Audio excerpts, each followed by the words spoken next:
तो किसका युद्ध चल रहा है? ये युद्ध धर्म और अधर्म का युद्ध। ये प्रत्येक जीव के अंदर हृदय हमारा क्षेत्र है, कुरुक्षेत्र है। और यहाँ पर अच्छी वृत्ति और खराब वृत्ति का युद्ध चलते रहता है। और जब हम कोई फैसला करते हैं तो जो अपना हित चाहते हैं, जो स्वार्थ के परायण रहते हैं, वो अपना हित देखकर फैसला करते हैं। इसलिए हम लोग बोलते हैं ना, कुछ बात हो गई घर में, किसी के बाहर बात हो गई तो किसकी बात मानेंगे? भाई कोई न्यूट्रल आदमी जो किसी का भी नहीं बोले, किसी की तरफ भी फैसला ना करे, जो धर्म का पक्ष लेकर फैसला करे, उससे करवाओ। क्यों कहते हैं ऐसा? कि वो किसी का पक्ष नहीं लेगा। हम अपने रिश्तों को देख के, इसमें मेरा बेटा है, मेरा कुछ है, तो हम फैसला करेंगे, तो हम अधर्म के साथ जुड़ जाते हैं। हमारा जो फैसला रहता है वो न्याय युक्त नहीं रहता है, ऐसा हम लोग कह सकते हैं। तो यहाँ भी क्या हुआ है, धृतराष्ट्र को अंधा बताया है। हम कुछ चीज़ों को दोबारा दोहराएंगे ना, कि धृतराष्ट्र अंधा है, मोह के अंतर्गत, मोह में अंधा होके ये उसने फैसला किया युद्ध होना है। नहीं तो यहाँ पर विदुर नीति में भी ये बात आती है कि विदुर ने ये कहा है कि ये श्रेय आपको ही जाता है। आपने युद्ध, अगर आप चाहते तो युद्ध को रोक सकते थे, इसका भार इसका आपके ऊपर जाता है, क्योंकि आपके मन में ये लालसा थी खुद के, और दुर्योधन को भी निमित्त आपने बना लिया कि आपके अंदर में एक इच्छा थी। हम अपनी इच्छाओं को अपने बच्चे अपने उन सब परिवार से पूरा करवाना चाहते हैं। कुछ हमारी वासनाएं छिपी रहती हैं, और छिपी हुई वासनाओं को हम अपने निजी जनों से पूरी करवाना चाहते हैं और अधर्म का साथ लेते हैं। ये क्या हो रहा है? धर्म अधर्म का। तो क्यों धृतराष्ट्र के वही मन में ये बात थी कि ये राज्य मुझको मिले और मेरे बच्चों को मिले, मेरे बेटे को मिले, और चाहता तो वो रोक सके। विदुर नीति के अंतर्गत ये बात आती है, क्योंकि विदुर धर्म का पालन करने वाले थे, महात्माओं में उनकी गिनती है, संतों में। तो उन्होंने बाद में यही कहा है कि आप चाहते तो रोक सकते थे, अब आप क्यों सोच कर रहे हो? जो वहाँ से जो समाचार आना बंद हो जाता है दिव्य दृष्टि से ना, दुर्योधन मारा जाएगा, तो अब कहते हैं तो निमित्त कारण तो आप ही हो। आप चाहते तो आपने अधर्म का साथ दिया। आप चाह रहे थे कि आपका बेटा राजा बने और सारी संपत्ति आपको मिल जाए, आपका नाम हो, और अधर्म से आपने उनका भी अपना करना चाह रहे थे। तो जब भी हम ऐसे फैसले, या जब भी हम अपने घर में, परिवार में, दूसरों के साथ में, अगर हम धर्म को लेकर फैसला नहीं करेंगे, अधर्म से जुड़ेंगे, तो उसका परिणाम यही होगा, है ना, कि बाद में रोना ही पड़ेगा। और बाद में अब यहाँ पर दो चीज़ आ जाती है। एक तो आदमी पछताता है। आदमी पछताता कब है और कौन पछताता है, और कौन पछताएगा और कौन नहीं पछताएगा? तो अब यहाँ पर जब हमसे कुछ गलती हो गई, चाहे हमने जानबूझ के किया या अनजाने में किया, तो अधर्म से हमने किया कोई काम और उसका रिजल्ट, परिणाम जब सामने आया, तो अब हम या तो रोते रहते हैं, तभी भी अपनी गलती नहीं मान रहे। धृतराष्ट्र ने स्वयं अपनी गलती को नहीं माना है आखिर तक भी।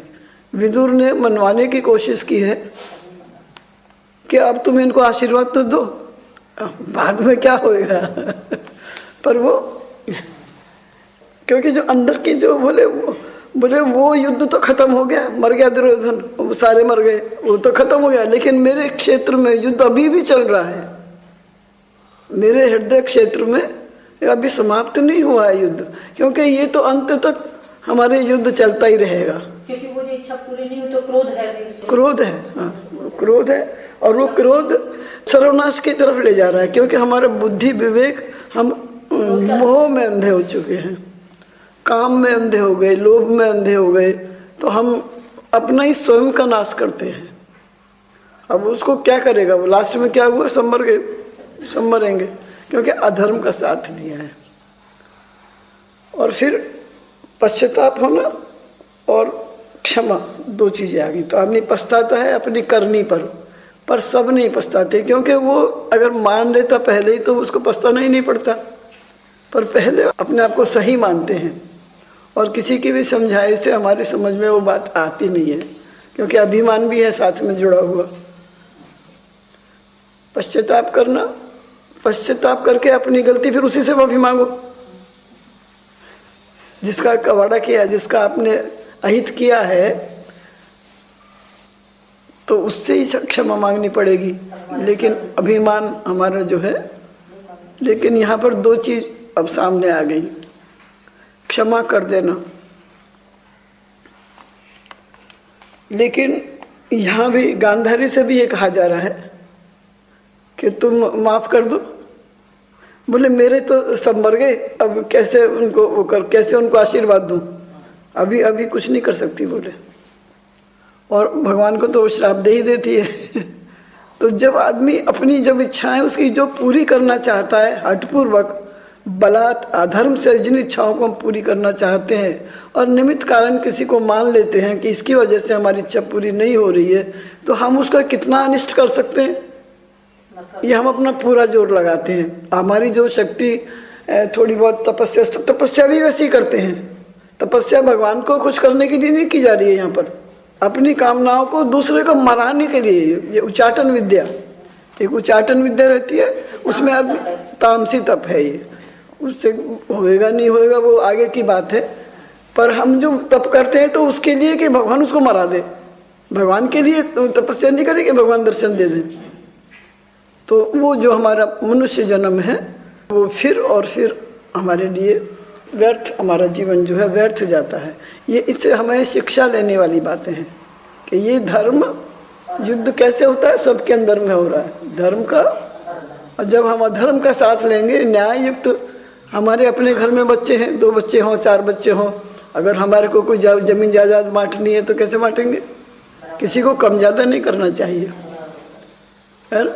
अब बांट के फिर चाहे अपना हिस्सा दे दो जो कमज़ोर है, या बोल के उनकी मर्जी से लो, जो भी करना है। पर जब हम अधर्म से किसी चीज़ को करेंगे तो उसका जो परिणाम है वो सही नहीं होता है। और ये युद्ध हमारे सबके अंदर चलता रहेगा, ये खत्म होने वाला युद्ध नहीं है। पर जब हम उसके कारण बनते हैं, निमित्त कारण बनते हैं, तो अगर हमसे गलती होती है तो अगर हमारा विवेक थोड़ा बहुत जग जाता है तो हम पश्चाताप करते हैं। थोड़ा बहुत भी विवेक होगा आदमी, अरे मेरे से गलती हो गई, ऐसा मुझको नहीं करना चाहिए था, पर अब ये मेरे से गलती हो गया, तो आप पश्चाताप भी बहुत कम लोग करते हैं। पश्चाताप करके फिर क्षमा मांगना और क्षमा कर देना, दोनों बड़ी बातें हैं। पश्चाताप पूरा कब होगा कि फिर जिसका हित किया उसको, हालांकि वो, क्योंकि उसकी जो अंतर की जो कामना है ना वो पूरी नहीं हुई है, तो वो माफी मांग बराबर नहीं सकेगा, पश्चाताप पूरा नहीं कर पाएगा, क्योंकि उसने तो सोच रखा उसका सर्वनाश हो जाए, सर्वनाश तो हुआ ही नहीं, अभी तो उनको रास्ते लग हो जाएगा। क्षमा करने से उसकी क्षतिपूर्ति हो जाएगी कि नहीं हो जाएगी, पर हमारा तो एक वो बनता है ना, कभी तो हम धर्म की ओर झुकेंगे ना, तो हम क्या करेंगे, क्या करना चाहिए हमको। क्षमा भी मांगना और क्षमा कर देना इतना आसान नहीं है। जब देखो ना उसके तो सारे मर गए, अब वो तो कहता है मैं इनके कुल को नष्ट करूंगा, और वो सारी तपस्या इसलिए कर रहे हैं, वो सब तपस्या एक से एक बढ़ के हैं, सबने तपस्या इसलिए की एक दूसरे को नाश के लिए, तपस्या भगवान के लिए नहीं यहाँ पर। तो ये गलत है, इससे शिक्षा लेने वाली बात है। यहाँ रामायण में देखिए दशरथ ने भी पश्चाताप किया, पर दशरथ के मन में ये कामना नहीं थी कि भगवान राम राजा न बने। यहाँ कैकेयी के मन में थी, कैकेयी को मन में जरूर ये थी कि मेरा बेटा, लेकिन भरत के मन में भी नहीं थी। पैरेलल आप थोड़ा सा दोनों को विचार भी, वैसे किसी का एक दूसरे को, सब इंडिविजुअल है, एक दूसरे से कोई कंपैरिजन नहीं है, पर यहाँ रामायण में क्या है, भरत ने भी छोड़ दिया, अधर्म से नहीं लेना चाह रहे ना। उन्होंने भी वहाँ रहकर ही सब संभालते हुए भी तपस्वी का जीवन जिया है। बाद में कौन राम है कौन भरत है ये पहचानना मुश्किल हो गया था। और इधर देखिए ध्रुव का, उसको भी तो यही थी, मैं अपने राजा के बाप की गोदी में बैठूं, पिता की गोदी में।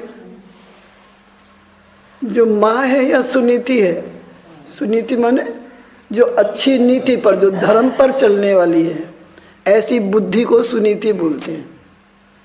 और एक बुद्धि अधर्म का साथ दे रही है, नहीं मेरा बेटा गोदी में बैठेगा, तुमको अधिकार ही नहीं है। तो यहाँ पर उस माँ ने क्या सिखाया कि तुम जाओ भगवान की गोदी में बैठो, भगवान सबके पिता है, तुमको इस गोदी में बैठकर उतना सुख नहीं मिलेगा। ये धर्मयुक्त बातें हैं, इस पर छोड़ना पड़ेगा। एक बार लगता है कि लड़के झपट के ले ले, गोदी तो कैसे भी है, लड़ लो रोज, हो ही क्या, घरों में हो क्या रहा है, कलयुग है ना, कलयुग में हाहाकार है। इसी धर्म और अधर्म को कोई सुनता ही नहीं, धर्म तो कहीं रह ही नहीं गया है, किताबों में मिलेगा पढ़ने को, ऐसा लोग बोलते हैं।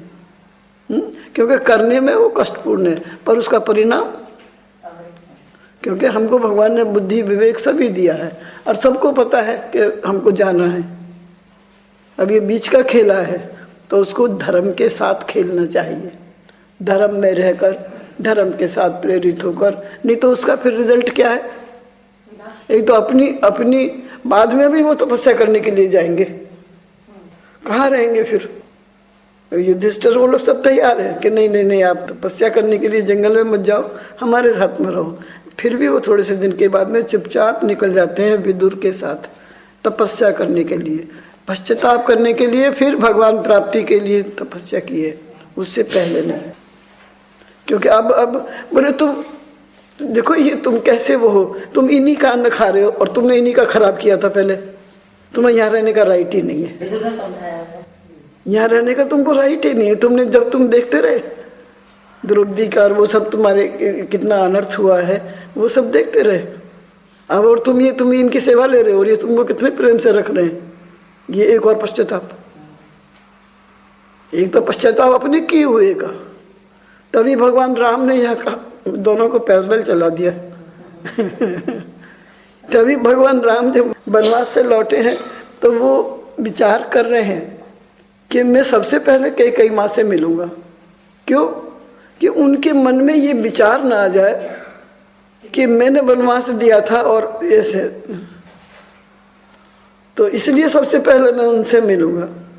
मरते वक्त भी देख ना, कोई किसी के मरने से खुशी होती है, कोई मर जाए तो कोई लोग खुश भी होते हैं, अच्छा हुआ मर गया, सबको परेशान कर रखा था इससे। जब रावण को जला के खुशी नहीं मनाते, रावण के पुतले को आज भी जलाया जाता है, बड़े खुश होते हैं, पटाखे चलाएंगे और सब दिवाली मनाएंगे, भाई आज तो मर गया ये रावण। रावण माने हमारे अंदर का अहंकार, हमारे जो किसी के प्रति द्वेष और द्वेष है, उसको हम खत्म करने के प्रतीक से आज भी हम उसका वो देख रहे हैं। एक नज़र उधर डालो, उधर भगवान राम ने क्या किया है और इधर क्या हुआ है। कैकेयी भी पश्चाताप कर रही है। कैकेयी से भी कहते हैं कि जब भगवान राम वनवास चले गए तो जो उनका ऐसा व्यवहार था उसके कारण नौकर चाकर जितने भी उनकी व्यवस्थक थे, सब ने उनके पास जाना, उनकी शक्ल देखना बंद कर दिया। तो कौशल्या माँ को बड़ी चिंता हुई कि ये तो बड़ा अनर्थ हो जाएगा, कि ये तो पटरानी, ये तो रानी महारानी, सारे इनके तो सेवक, इतने सेवक थे और कोई सेवक उनका काम करने को तैयार नहीं। बोले हम भी नहीं जाएंगे, हम भी नहीं जाएंगे, हम भी नहीं करेंगे। भगवान राम को वनवास भेज दिया, ये कोई माता है। ऐसा करके सभी ने उनके भवन में जाना, उनकी सेवा करना बंद कर दिया, ऐसा उल्लेख आता है रामायण में। पर कौशल्या ने उर्मिला की ड्यूटी लगाई। कौशल्या ने उर्मिला को बुलाया और बोले तुम माँ के भवन में से बाहर नहीं निकलोगी जब तक भगवान राम यहाँ नहीं आ जाते हैं, तुम इनकी सेवा में रहोगी दिन रात। इसीलिए उर्मिला का रामायण में कहीं उल्लेख नहीं है कि उर्मिला यहाँ खड़ी थी, ऐसा किया वैसा किया उर्मिला का, क्योंकि कहते हैं फिर वो स्वयं उर्मिला ने 14 साल तक उनके साथ रहकर सेवा किया है। भगवान राम उसके साथ साथ रामायण भी चल रही है। जब वहाँ से लौटे हैं तो जब उन्होंने देखा है तो बोले ये दीवार सारी रक्त रंजित क्यों दिखाई दे रही है। एक ऊंचाई पर। तो बोले उर्मिला ने जब भी याद किया है तो अपने सिर को ऐसे दीवार से फोड़ा, तो उतनी उधर की दीवार जो है उतनी लेवल पर सारी उसके खून से रंगी हुई है। पर कहीं बाहर उसने गाली नहीं दिया है, कभी उसको अपना वो नहीं किया है, क्योंकि ये इसका है कि जब अपन अपने जो कर्म है उनको जो भोग लेंगे तो बीज जो है भुन जाता है, दोबारा नहीं निपजेगा। तो ये युद्ध किसका हो रहा है? धर्म और अधर्म का। जो धर्म के साथ चलते हैं उनकी आखिर में विजय होती है। संजय धृतराष्ट्र से कहता है कि हे राजन, पांडवों के शंख फूंकने के पश्चात शीघ्र ही श्रेष्ठ धनुष का धारण करने वाला शिखंडी, द्रुपद का पुत्र शिखंडी और द्रोणहंता और अपराजित पराय से नहीं जीता जाने वाला यदुवंश में वीर सात्यक और द्रुपद पांचाल देश का नरेश, द्रुपद और द्रौपदया द्रौपदी के प्रतिबंधियों 5 पुत्र और महाबाहु विशाल भुजबल वाला सुभद्रा का पुत्र अभिमन्यु, से सबके सब वीर सर्व प्रकार से बिलग बिलग शंख बजाते गए। अब संजय धृतराष्ट्र से कहता है कि पांडवों के शंख बजाने के पश्चात अन्य जितने मुख्य वीर इनके कटक में थे, सबों ने एकाएक ही शंख बजाना आरंभ कर दिया। ये कौन कौन वीर हैं सो सुनो।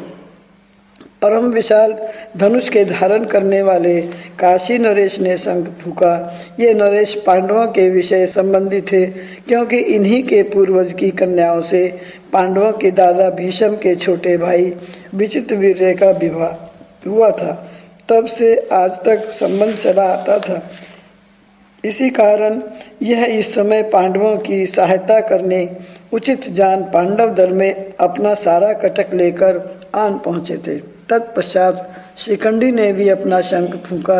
यह शिखंडी राज द्रुपद के गृह में कन्या होकर उत्पन्न हुआ था। पीछे तप करने से प्रसुत को प्राप्त हुआ।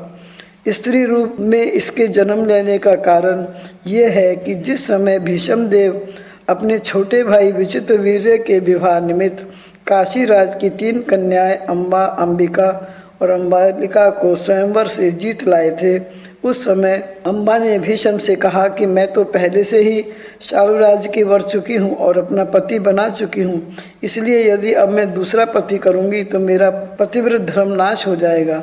इस विषय में हे भीष्म देव, जैसी आपकी आज्ञा हो करूँ। भीष्म ने यह सुनकर अम्बा को शाल्व के पास भेज दिया, पर शाल्व ने उससे कहा कि तू पराये के घर में रह आई है, इसलिए मैं तुझे स्वीकार नहीं कर सकता। इतना कह उसे भीष्म के पास लौटा दिया। तब उसने भीष्म के पास आकर प्रार्थना की कि अब तुम मुझे स्वीकार कर लो, अपनी धर्मपत्नी बना लो। पर भीष्म ने जो जन्म भर ब्रह्मचारी रहने की प्रतिज्ञा कर चुके थे, उसे वरने से मुंह मोड़ लिया। इस कारण अम्बा को क्रोध आया और वह भीष्म के मार डालने के तात्पर्य से वन में तप करने चली गई। वहाँ अपने तपबल से दूसरे जन्म में द्रुपद के घर जाकर शिखंडी नाम की कन्या होकर उत्पन्न हुई। इस शिखंडी के माता पिता ने इसे पुत्रवत प्रतिपाल किया और सदा पुत्र के स्वरूप में रखा। सभी जानते थे कि यह द्रुपद का पुत्र है, यहाँ तक कि इस शिखंडी का विवाह महाराज हिरण्यवर्मा की कन्या से कर दिया। जब उसे ज्ञात हुआ कि राज द्रुपद ने धोखा देकर मेरी कन्या को अपनी कन्या से विवाह कर दिया है, तब मारे क्रोध के कटक लेकर राजा द्रुपद पर चढ़ाई कर दी और द्रुपद को बांध ले जाने का प्रबंध किया। तब द्रुपद अपनी धर्मपत्नी समेत बहुत दुखी हुए। एक प्रकार माता पिता को दुखी जान शिखंडी ने पुरुष चिन्ह प्राप्त करने के तात्पर्य से वन में तप करने के चली गई, तथा स्थूल नामक यक्ष ने अपना प्रस्तुत शिखंडी को प्रदान किया और उसके स्त्रीत्व को आप स्वीकार कर लिया। एवं प्रकार शिखंडी ने पुरुष चिन्ह को प्राप्त कर पुत्र रूप से घर लौट अपने पिता को सब समाचार कह सुनाया। यह सुनकर प्रसन्न हुए और हिरण्यवर्मा को यह समाचार भेज दिया कि शिखंडी मेरा पुत्र है, पुत्री नहीं है। तुम पूर्ण प्रकार परीक्षा कर अपनी कन्या को मेरे घर विदा कर दो। हिरण्यवर्मा ने ऐसा ही किया। द्रुपद ने इस शिखंडी को तथा धृष्टद्युम्न अपने दूसरे पुत्र को द्रोणाचार्य के पास युद्ध विद्या सीखने के लिए भेज दिया। तहाँ ये दोनों धनुर्विद्या में पूरी शिक्षा पाकर बड़े वीर योद्धा महारथियों की गणना में प्रसिद्ध हुए। यहाँ दोनों द्रोण तथा भीष्म के वध के कारण हुए। इनका पूर्ण वृत्तांत महाभारत उद्योग पर्व अध्याय तक देखो। अब संजय कहता है कि शिखंडी ने भी अपना शंख फूंक दिया। उसके पश्चात धृष्टद्युम्न ने, फिर राजा विराट ने अपना अपना शंख फूंका। तत्पश्चात सात्विक ने भी, जो अपराजिता है अर्थात पराई से जीता नहीं जा सकता अजय है, अपने शंख को घोर ध्वनि के साथ फूंक दिया। यह सात्विकी वृणवंशी राजा सत्यक का पुत्र, अर्जुन का शिष्य और कृष्ण भगवान का निज सारथी था। इस महाभारत के युद्ध में मारे जाने पर भी मरा नहीं, जीता रहा। फिर पारिजातहनन के समय भी इसने अपनी वाण विद्या की कलाएं ऐसी दिखलाई कि सबों को परास्त कर आप रणभूमि में अड़ा खड़ा रहा। संजय कहता है कि हे राजन सुनो, इसी प्रकार एक के पीछे दूसरे वीरों को शंख बजाते हुए देख पांचाल देश के नरेश द्रुपदराज ने भी अपना शंख फूंका। इनके पीछे द्रौपदी अर्थात द्रौपदी के 5 पुत्रों ने अपना अपना शंख बजाया। पाठकों के बोधार द्रौपदी के 5 पुत्रों के नाम और यह कि कौन किससे उत्पन्न हुआ यहाँ वर्णन कर दिया जाता है। युधिष्ठिर से प्रतिविंध्य, भीम से सुतसोम, अर्जुन से श्रुतकीर्ति, नकुल से शतनीक, सहदेव से शत्रुसेन, ये 5 द्रौपदी के गर्भ द्वारा उत्पन्न हुए। इनसे इतर भीमसेन की दूसरी स्त्री हिडम्बा से वन में घटोत्कच उत्पन्न हुआ। सो घटोत्कच भी इन 5 के साथ साथ रणभूमि में उपस्थित था।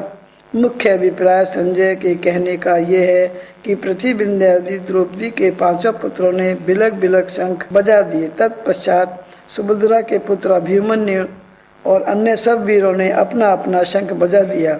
यह अभिमन्यु कैसा है कि महाबाहु है, जिसके भुजाएं जातुक लंबी है, युद्ध करने में विशाल बल वाला है।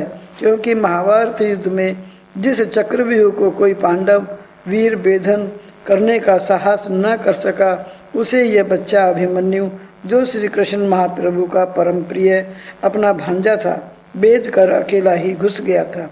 इसकी विलक्षण वीरता ने कौरव सेना में बड़ा त्रास फैला दिया था।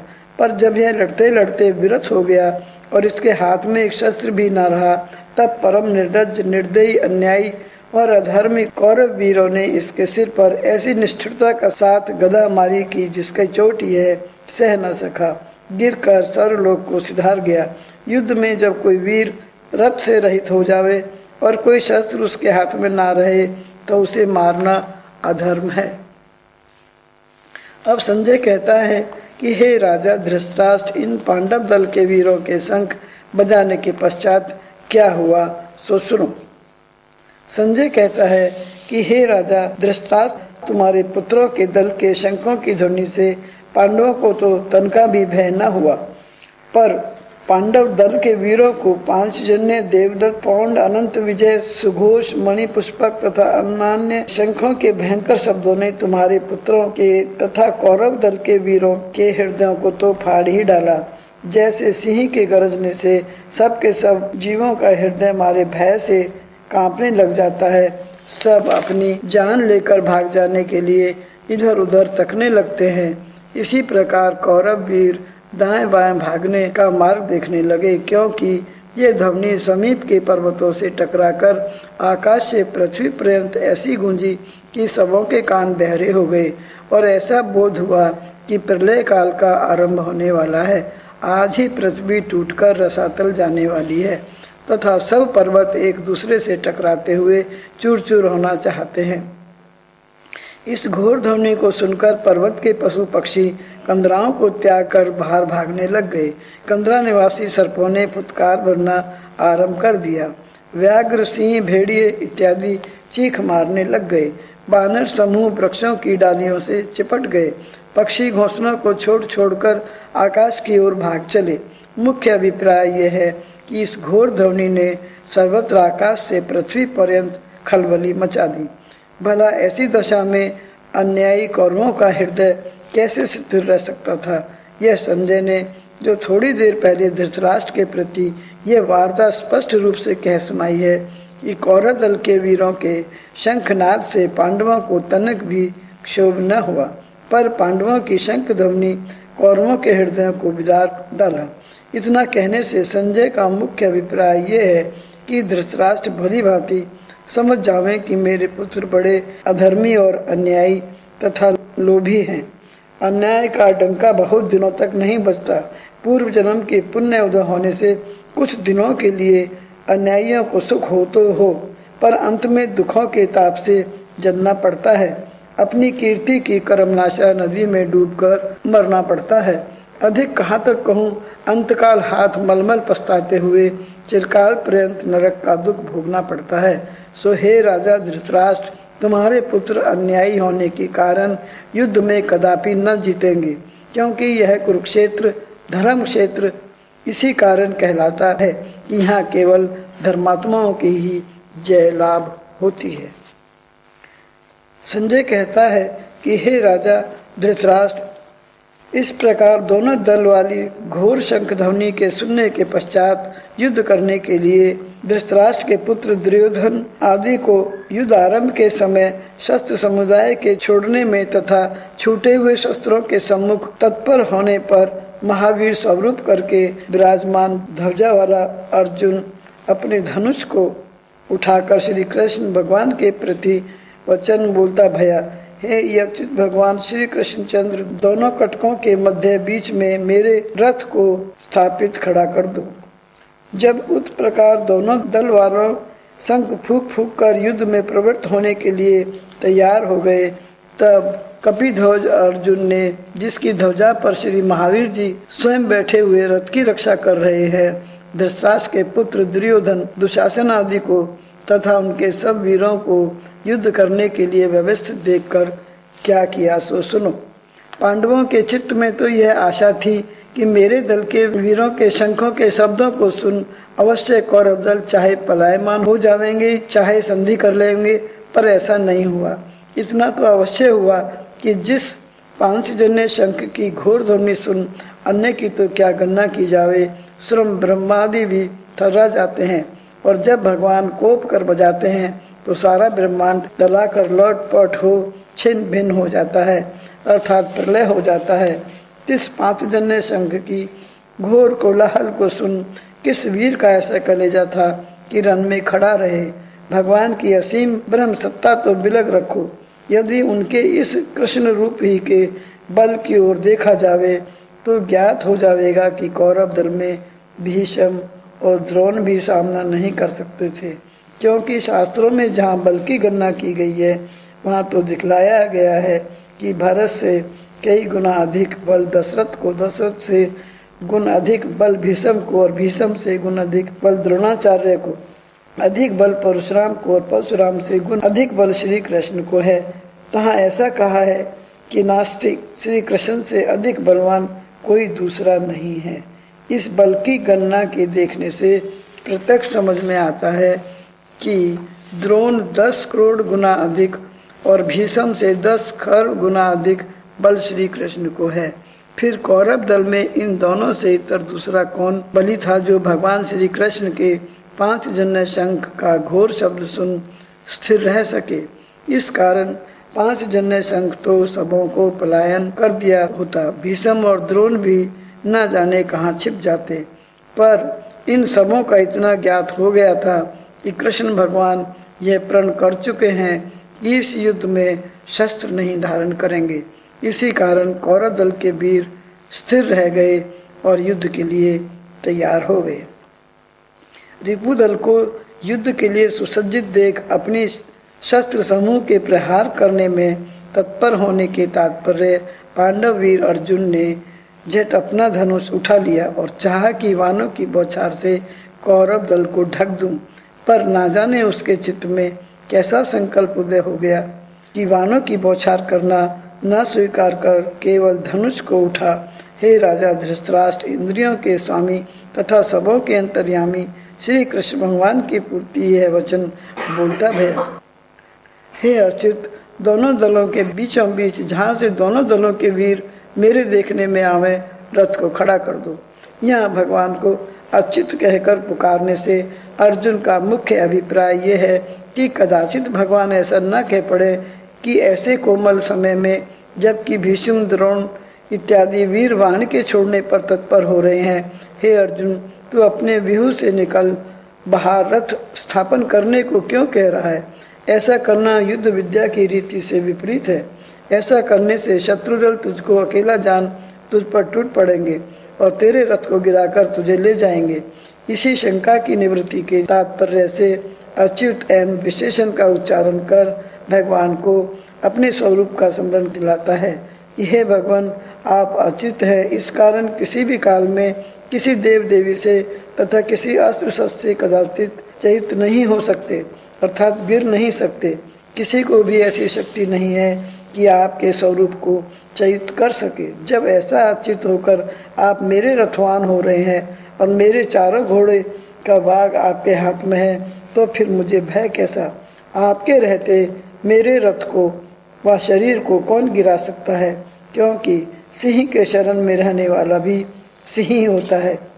इसलिए आप ऐसे अच्युत के शरण रहकर मुझे अपने रथ तथा अपने शरीर के च्युत होने का कुछ भी भय नहीं है।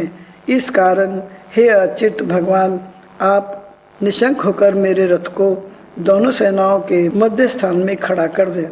फिर अर्जुन के चित्त में ऐसी शंका हो आई कि भगवान इस प्रकार रथ को मध्य में खड़ा करना निरर्थक ना समझे। इसलिए अगले श्लोक में अपना विशेष प्रयोजन प्रकट करते हुए कहते हैं, अर्जुन ने किसका साथ लिया है? अपने से बलवान जो होता है ना, उसके शरण में जाओ।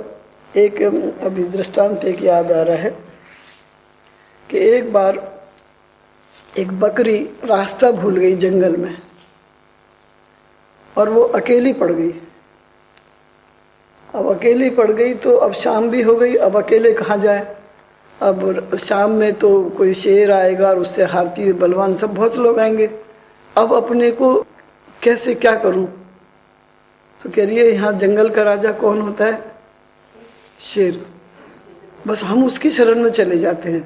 पहले मन से जाई जाती है ना, यहाँ जो युद्ध हो रहा है वो मन से हो रहा है। अब यहाँ मन से बकरी ने वरण कर लिया शेर को। अब जंगली जानवर शाम होते से आना शुरू किए कि तुम यहाँ के लिए तुमको डर नहीं लगता है? अब कोई हाथी आ रहा है, कोई उससे बड़े बड़े जानवर आ रहे हैं। तो बोले तुम यहाँ कैसे रह रही हो जंगल में, अपने घर नहीं गई क्या? तुमको डर नहीं लगता हमारे से? हम तुझे खा जाएंगे। बोले मैं कैसे खा जाओगे, मुझे खा के बताओ, मैं किसकी शरण में हूँ? बोले यहाँ का जंगल का राजा नहीं है, वो उसके निशान देखे ना, चिन्ह बता रही है, ये इधर ही आएगा वो थोड़ी सी देर में मेरे देखने के लिए। तुमको डर नहीं लगता उससे? बोले मुझे क्यों डर लगेगा, जब मैं तो शेर मेरा साथ दे रहा है तो मैं क्यों डरने वाली हूँ? और थोड़ी सी देर में शेर ही आ गया। तो बोले तुझे डर नहीं लगता मेरे से? बोले मैं तो आपकी शरण में आ चुकी हूँ, मेरी शरण में आ गई। आदमी का अहंकार, ईगो ही तो है ना। अब उसकी ईगो पुष्ट हो रही है, उससे छोटे बन जाओ ना। अब जैसे कुछ भी नहीं आता। बोले मैं तो बहुत कमजोर हूँ, आपको देखो ना, रास्ता भी भूल गई, घर भी अब जा नहीं सकती हूँ। बस मैं तो ये चिन्ह देखे थे मैंने कि ये जंगल के राजा के ही चिन्ह हो सकते हैं। बस ये चिन्ह देख के मैं शरण में चली गई हूँ। आपको तो मैंने अभी देखा है सचमुच में। तो अच्छा मेरी शरण में आ गई। अब तू बेफिक्र रहे, अब तुझे जंगल में किसी से डरने की जरूरत नहीं। अब थोड़ी सी देर में हाथी आया। अब हाथी को शेर क्या बोल रहा है, ये बकरी को अपने ऊपर बैठाओ और इसको ये अभी ऐसे चुप चुप के नहीं खाएगी। इसको जो ये खाना चाहे जंगल में, पूरे जंगल में फिरा के लाओ, इसको घुमा के लाओ और खिला पिला के लाओ। किसका साथ लिया था? कृष्ण भगवान यहाँ राजा है, जंगल के राजा। जैसे वो शेर है, ऐसे यहाँ पर भगवान जो है वो समर्थवान है। वो धर्म का युद्ध है, धर्म के भी साथ है और सामर्थ्यवान भी है। फिर किसका डर है? आखिर में सत्य की विजय होती है।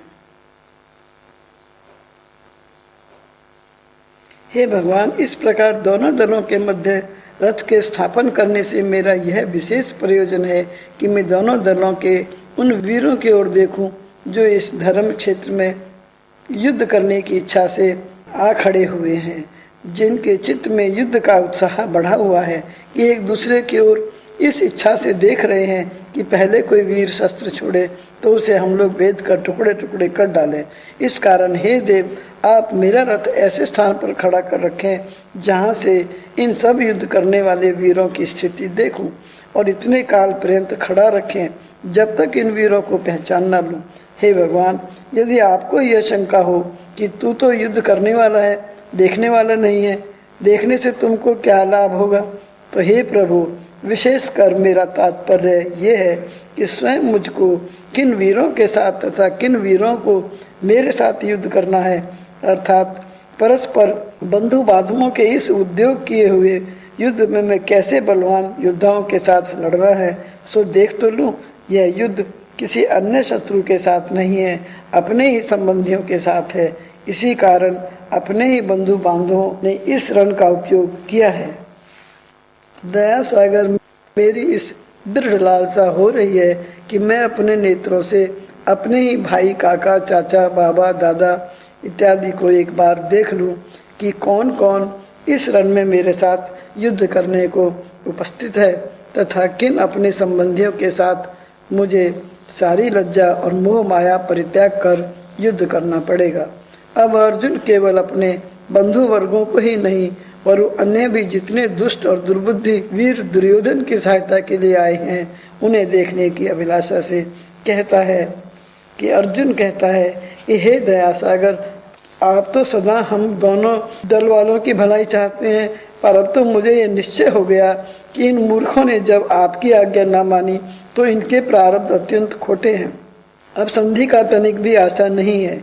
इसलिए हे कृपा सिंधु, मैं आपसे यही प्रार्थना करता हूँ कि जितने युद्ध करने वाले इस रणभूमि में अनुपस्थित हुए हैं, उनको मैं पूर्ण प्रकार देख लूँ, अर्थात भीष्म, द्रोण, कर्ण, जयद्रथ तथा अन्य वीरों को देखकर मैं भी अपने बल का अनुमान कर लूँ कि मैं इनके साथ युद्ध करने की शक्ति कहाँ तक रखता हूँ, क्योंकि यह शत्रु दल जितने वीर हैं, धृतराष्ट्र के पुत्र परम दुष्ट बुद्धि दुर्योधन के हित के साधन करने वाले हैं। यह दुष्ट बुद्धि स्वयं अपनी रक्षा करने में अत्यंत असमर्थ है। इसलिए देश देश के नरेशों को इस रणभूमि में अपनी रक्षा के निमित्त इकट्ठा कर रखा है। ये इसके हितैषी वीर अपना सर्वस्व देकर तथा अपना बल लगाकर इस युद्ध में इसके हित का ही साधन करेंगे। इसलिए हे दया में मैं इनको पहले देख लेना चाहता हूँ, यह मेरी अभिलाषा है। इस प्रार्थना पर भगवान ने क्या किया, सो संजय धृतराष्ट्र के प्रति अगले श्लोक में इसका वर्णन करते हैं। आज रणभूमि में कैसी अद्भुत लीला देखने में आ रही है कि जिसके देखने से ऐसा अनुभव हो रहा है कि वेदों ने बारंबार जो दीन बंधु प्रणपाल और दो विशेष विरध भगवान के वर्णन किए, उन दोनों अपने विरधों को आज भगवान पूर्ण रूप से पूर्ण कर दिखला रहे हैं। अर्थात अर्जुन ऐसे परम प्रेमी भक्त के समीप प्रकट कर रहे हैं, क्योंकि विचार करने योग्य है कि जिस महाप्रभु की भ्रकुटी विलास में सारा ब्रह्मांड तथा ब्रह्मादि सकल देवता नृत्य कर रहे हैं, कि वायु, सूर्य, अग्नि इत्यादि अहर्निश जिसकी आज्ञा का पालन कर रहे हैं, जिसके भय से वायुदेव सर्वत्र प्रभाव कर रहे हैं और सूर्य देव उदय होकर आकाश में भ्रमण कर रहे हैं, तिस ऐसे देवों के देव पर एक साधारण क्षत्रिय अर्जुन अपनी आज्ञा करें और भगवान तिस आज्ञा को झटित प्रतिपालन करने को तैयार हो जावें, क्यों ना हो। दीन बंधु और प्रणतपाल शब्दों का तो यही अर्थ है कि जो अत्यंत दुखिया की प्रार्थना की पूर्ति करें और गाढ़ पड़े पर उसे अपनी शरणागत का प्रतिपाल करें।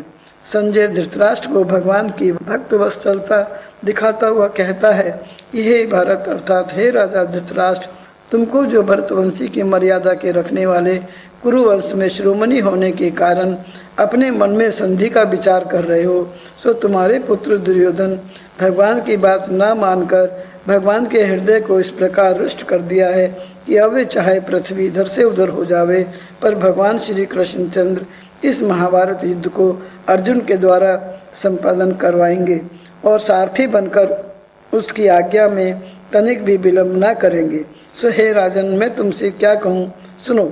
अर्जुन जैसा कहा कि मेरा रथ दोनों सेनाओं के मध्य स्थापन करो, वैसे ही उसके मुख से वचन सुनते ही भगवान ने तनिक भी विलंब न किया।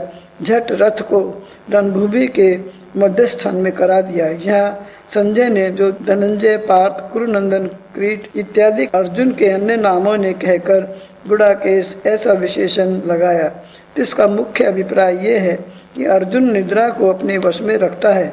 इस कारण यदि कौरव दल के वीर एक एक करके उसके साथ अहर्निश युद्ध करते रहेंगे तो भी वह बराबर युद्ध करता ही रहेगा, युद्ध रोकने का कभी नाम नहीं लेगा, अकेला ही सबको पराजय करता रहेगा, क्योंकि जिसे निद्रा नहीं सताती उसके परिश्रम का पारावार कहाँ है, अर्थात नहीं है। संजय का दूसरा अभिप्राय यह है कि गोलाकर और इक्षुक दंड का रस तथा गुंडती व्याप्तियों ने जो गुंडा लोकर गोलाक जो ब्रह्मांड तिसके अंतर और हर जो व्यापे सो गुड़ाक अर्थात वासुदेव सो ईश है, जिसका उसे गुड़ाकेश के नाम से प्रसिद्ध करते हैं, क्योंकि वासुदेव ऐसे रथवान की कृपा से और रथ हाँकने की चतुराई से अर्जुन जिस समय जहाँ शत्रु का आक्रमण करना चाहेगा झट वहाँ ही पहुँच जाएगा, अथवा गुड़ के समान मधुर रस होकर अर्थात मित्र बनकर जो भक्तों को प्राप्त होता है, ऐसा श्री कृष्ण ईश है, जिसका उसे कहिए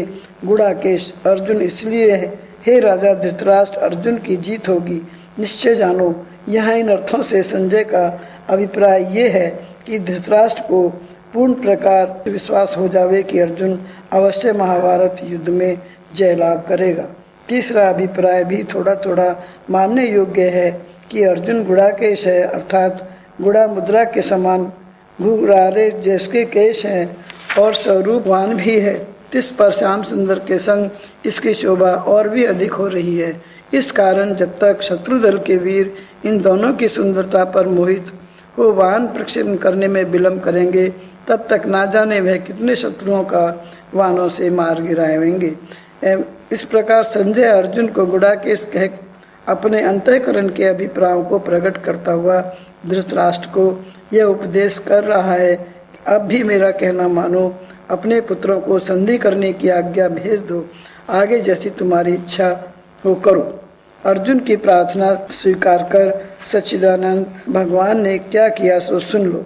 पांडव और कौरव दोनों दलों के मध्य स्थान में जहाँ से अर्जुन को दोनों दलों के वीर एक एक करके स्पष्ट रूप से देख पड़े, उस रथ को स्थापन करके भीष्म और द्रोणाचार्य जो कौरव दल में मुखिया हैं उनके सम्मुख करके, अथवा यूँ कहो कि जो सबसे पहले सामने देख पड़ते हैं तिनके सम्मुख तथा अन्य नरेशों के सम्मुख स्थापन करके अर्जुन से कहा कि हे पार्थ, ये जो तेरे सामने कुरुवंशी तथा उनकी सहायता करने वाले अनन्य वीर इकट्ठे हैं, तिनको भली भांति देख लो और अपने बल को इनके बल के साथ तोड़ लो। इसी के साथ साथ यह भी विचार कर लो कि ये सबके सब किस प्रकार युद्ध के निमित्त एक संग गठे खड़े हैं। भगवान का मुख्य अभिप्राय कहने से ये है कि कौरव दल के वीर नाना प्रकार के गरुड़ व्यूह इत्यादि व्यूहों को बनाए हुए इस प्रकार एक दूसरे के साथ गठे हुए खड़े हैं कि इनको छिन्न भिन्न करने के लिए हे पार्थ, तुझे अपने युद्ध विद्या की कलाओं बड़ी सावधान से साथ वह करना पड़ेगा। इनको देखकर तू प्रथम ही से विचार ले कि किस वीर के व्यूह को किस ढंग से तोड़कर घुसना पड़ेगा और कौन सा अस्त्र व शस्त्र किस वीर के लिए प्रहार करना उचित होगा, क्योंकि शल्य इत्यादि जो तेरे सम्मुख खड़े हैं ये युद्ध विद्या में बड़े कुशल हैं। इसलिए तू ऐसा यत्न कर जिससे इनकी सेना जो परस्पर संगठन है वह छिन्न भिन्न हो जावे। भगवान ने नाना प्रकार से रथ हाँकने की कलाओं को क्षण मात्र में ऐसी चतुराई के साथ काम में लाकर रथ को दाएं बाएं ऊपर नीचे फिरा दिया, जिससे अर्जुन को व्यूह की सारी रचना जो कौरवों ने बड़ी चतुराई के साथ संगठन की थी एकाएक देखने में आ गई और अर्जुन उन सबों के तोड़ने का विचार झट अपने मन में कर लिया। मध्य रणभूमि में रथ खड़ा कर और उक्त प्रकार कहकर भगवान चुप हो रहे, तथा अर्जुन दोनों दलों और दृष्टिपात करता हुआ क्या देखता है सो सुनो। जब भगवान दोनों दलों के बीच अर्जुन का रथ खड़ा कर यूँ आज्ञा की कि हे अर्जुन, मैंने तेरी इच्छा अनुसार तेरा रथ दोनों दलों के बीच वीरों के सम्मुख खड़ा कर दिया। अब तू अपनी इच्छा अनुसार जिन जिन वीरों को देखना चाहता है देख ले। पृथा के पुत्र अर्जुन ने इस रणभूमि में अपने पिता के तुल्य पुरुषों को देखा और भीष्म, सोमदत्त इत्यादि को युद्ध करने के लिए उपस्थित देखा। तब अपने मन में विचारने लगा कि अब तो इनके साथ अवश्य युद्ध करना ही पड़ेगा, क्योंकि ये सबके सब युद्ध का ही विचार कर स्थित हो रहे हैं। संधि का गंध तो किसी ओर से नहीं निकलता। शंका, यहाँ जो पितृन शब्द का प्रयोग संजय ने किया है सो मिथ्या है। उस दल में तो कौरव व पांडवों के पिता तो उपस्थित नहीं थे। पांडवों के पिता स्वर्ग धाम को पधार गए थे और कौरवों के पिता धृतराष्ट्र अंधे होने के कारण रणभूमि में नहीं आए थे। फिर संजय ने ऐसी मिथ्या वार्ता का उच्चारण क्यों किया? समाधान, यह पितृन शब्द पितृव्यय का उपलक्ष्य है। यहाँ पांडु और धृतराष्ट्र के निज कुल के अनेक वीर उपस्थित थे, जो संबंध में पांडु और धृतराष्ट्र के छोटे व बड़े भ्राता होते थे। इस कारण संजय ने पितृन शब्द से पितृव्यय, चाचा व काका इत्यादि का उच्चारण कर दिया है। शंका मत करो। बोलो सद्गुरु भगवान की जय। तो धर्म और अधर्म, जिसके ऊपर भार आ जाता है ना फैसला करने का, उसको धर्म के साथ में रहना चाहिए। वो फिर वहाँ पर कोई रिश्ता नहीं रह जाता है। कोई रिश्ते को देख के फैसला करोगे तो वो अधर्म हो जाएगा, क्योंकि वो पलड़ा किसी की साइड अधर्म की ओर झुक जाएगा। इसलिए न्याय युक्त होना चाहिए। और जो वहाँ का मेन जो होता है ना संचालक, उसकी जिम्मेदारी ज़्यादा होती है। जैसे यहाँ पर राजा धृतराष्ट्र है, धृतराष्ट्र चाहते तो ये युद्ध को रोक सकते थे, क्योंकि वो गद्दी पर बैठे हैं। वो मोह में आ गए, वो अपनी उपाधि पर चले गए कि मेरा बेटा है, और अपनी इच्छा उससे पूरी करवाना चाह रहे थे। अपनी स्वयं करो, एक तो गलत तो स्वयं भी नहीं करना चाहिए, और फिर अपने कुल में, अपने वंश में, हाँ, अपने पूरे कुल का सर्वनाश करवा लेते हैं। तो क्यों किया? ये धृतराष्ट्र जो है अधर्म के साथ झुक गए। यहाँ पर एक छोटी सी बात एक सामने आई, छोटी बड़ी, कि जब पहले जमाने में जो राजा लोग रहते थे ना, वो वेश बदल कर घूमते थे, देखते थे, खुद अपनी आंखों से सुनते थे, कानों से, कि हमारे बारे में या राज्य में क्या चीज़ सही नहीं हो रही है। अभी तो हमारे चमचे इतने हैं कि हम चमचों के उसमें चले जाते हैं, उसने जो कहा मान लिया, ठीक है। वो पहले ज़माने में राजा लोग खुद स्वयं करते थे। अब जब ये समाचार राम को मिला कि एक धोबी ने अपनी स्त्री को मारा, बोले मैं राम नहीं हूँ, मैं राजा राम के जैसा नहीं हूँ, कि सीता को उन्होंने रख लिया, तू जिन निकल यहाँ से। ये कितना अपवाद था। लेकिन यह राजा है राम। अब राम की, अब ये अच्छा बुरा ये शंका करते रहो, वो एक बात अलग है, लेकिन उन्होंने खुद उसको अपने ऊपर ले लिया। अगर वो तो राजा होते तो वो रख सकते थे, बोलो तो क्या बोल रही है, पर उसकी परवाह नहीं करते। लेकिन यहाँ रिश्तों को देखकर फैसला नहीं होता है। न्यूट्रल उसी को ही बोलते हैं जहाँ कोई उपाधि ना रहे और धर्म का साथ हो। धर्म से जो नीति जो कहती है, वो नीति को मन में धारण करके, और वो ही आगे विजय, सत्य की विजय होती है। एक काल पाकर सत्य के विजय होती है। तो ये युद्ध जो है धर्म और ये प्रत्येक जीव के अंदर हो रहा है, और ये होता रहेगा। वो धृतराष्ट्र ने यही कहा है कि वो तो मर गए, दुर्योधन भी मर गया, मरा हुआ पड़ा हुआ है वहाँ पर, लेकिन मेरे हृदय में, क्षेत्र में अभी भी युद्ध चल रहा है। इस युद्ध को कैसे बंद करूं? कौरव तो वो तो सारे मर गए, सारे बेटे मर गए, अब बचे कितने? हम ही लोग, हम ही बचे हैं। लेकिन फिर भी ये युद्ध बंद नहीं हो रहा है। बंद क्यों नहीं हो रहा? कि मेरा तो नाश, सर्वनाश हो गया, अभी पांडवों का सर्वनाश होना चाहिए, ये कैसे बच गए? अधर्म है ना ये। तो जब तक हम अधर्म की बातें करते रहेंगे और अधर्म के लिए तपस्या करेंगे, अधर्म के लिए तपस्या करें कि ये कैसे मारें, हम इनको कैसे मारें, मारने के लिए तपस्या करना तो ये युद्ध हम सबके अंदर चलता है, जो भी कोई हो। लेकिन जब हम धर्म से जुड़े हुए हैं, गुरु से जुड़े हुए हैं ना, तो एक बार पूछते हैं, कल में कुछ हो जाए, भाई किसको मानते हैं, किससे डरेंगे? गुरु की बात तो मानेंगे ना, चलो उनके पास चलते हैं। कितना आसान हो जाता है, क्योंकि उसकी बात मान लेनी चाहिए। पर यहाँ पर अर्जुन देख रहे हैं सारे रिश्तेदारों को, और बल वाले भी हैं, और फिर ये लेकिन मान नहीं रहे हैं। कुरुक्षेत्र धर्म क्षेत्र है, ऐसा क्षेत्र है जहाँ पर जाकर मन बदल जाना चाहिए, और लेकिन फिर भी नहीं बदल रहा है, फिर भी नहीं मानेंगे। अर्जुन अपनी आंखों से देख रहा है, बोले मेरे रथ को ऐसी जगह खड़ा कर दो जहाँ मैं देख लूँ कि मुझे किसके साथ लड़ना है। पर अब ये युद्ध होगा ही, क्योंकि भगवान ने देख लिया है कि जब भगवान की बात भी कोई नहीं मान रहा है तो फिर क्या होगा, सर्वनाश निश्चित है। रामायण में रावण का नाश हुआ है ना, अहंकार का नाश हुआ है। ये भरत और वो सब सही हैं, वो सब आकर फिर राज तिलक कर रहे हैं। उसके बाद भी क्या मांगा उन्होंने, यहाँ भी वो तपस्या को निकल गए। वहां से ऐसे एक कथानक है कि जब भगवान का राज्याभिषेक होने लगा तो भगवान बड़े प्रसन्न थे, हमेशा ही रहते हैं वो, हर स्थिति में खुशी रहे हैं, उनका पार पाना बड़ा मुश्किल है, पर खुशी का दिन था सभी के लिए। तो भगवान ने कहा कि तुम आज मांग लो, तुमको जो कुछ मांगना है। उर्मिला और वो जो भी उनके नाम थे, श्रुतकीर्ति, कि वे आज हम बड़े खुश हैं, आप मांगो। तो कहते हैं कि उन लोगों ने क्या मांगा कि भगवान जो आपने ये वलकल वस्त्र उतारे हैं ये हमको दे दो। बोले ये तूने क्या मांग लिया, माने ताकि हमको हमेशा हमारी औकात, हमारे को ये दिन हमेशा याद रहे कि हमने, जिनको आदमी थोड़ा मिल जाता है ना तो बोरा जाता है। बोरा कौन जाते, ये पाए बोरा है, ये खाए बोरा है। थोड़ा पैसा किसी ने देखा नहीं और उसके पास थोड़ा ज़्यादा आ जाए तो वो बोरा जाता है, वो बढ़ बढ़ के अपने आप को क्या क्या समझता है। तो वो कह रही है, बोले हम अपने वनवास को याद रखेंगे हमेशा, हम ऐसे ही वस्त्र, ऐसे ही वो सब धारण करेंगे। आपने जो वस्त्र उतारे हैं हमको दे दो उनको। क्या मांगा उन्होंने, दोनों को साथ साथ चला रहे। बोलो सदगुरु भगवान की, बोलो आज के आनंद की, बोलो बोलने वाले की, बोलो नहीं बोलने वाले।